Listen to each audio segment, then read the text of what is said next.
बहुत समय पहले की बात है। एक गांव में हरिलाल नाम का किसान रहता था।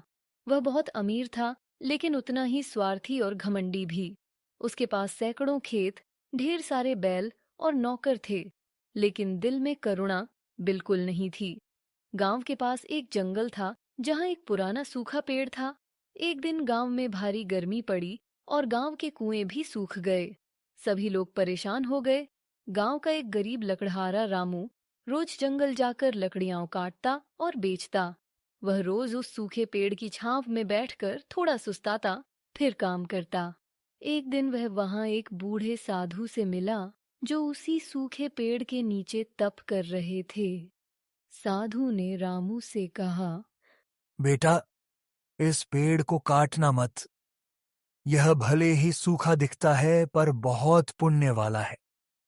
इसके नीचे तप करने से कई लोगों का भाग्य बदला है। रामू ने साधु की बात मान ली। इधर हरिलाल को रामू की यह आदत पसंद नहीं आई। उसने सोचा, ये रामू आराम करता है और मैं बेवकूफ हूं जो इसे जंगल जाने देता हूं।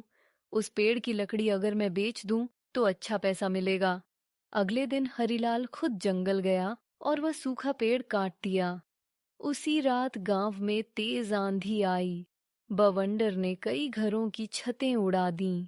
हरिलाल का बड़ा सा घर भी गिर गया, लेकिन रामू का छोटा सा झोपड़ा सही सलामत रहा।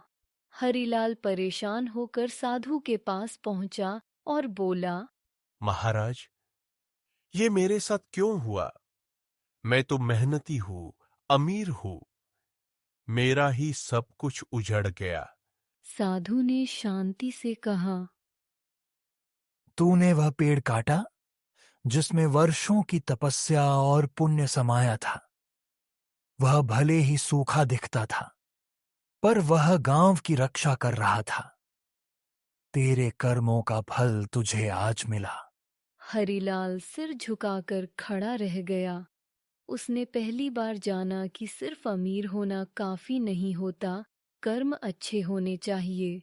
कुछ दिन बाद हरिलाल ने उस सूखे पेड़ की जगह एक बाग लगाया, गांव के लिए एक नया कुआं खुदवाया और पहली बार अपने खेत गरीबों के लिए खोले।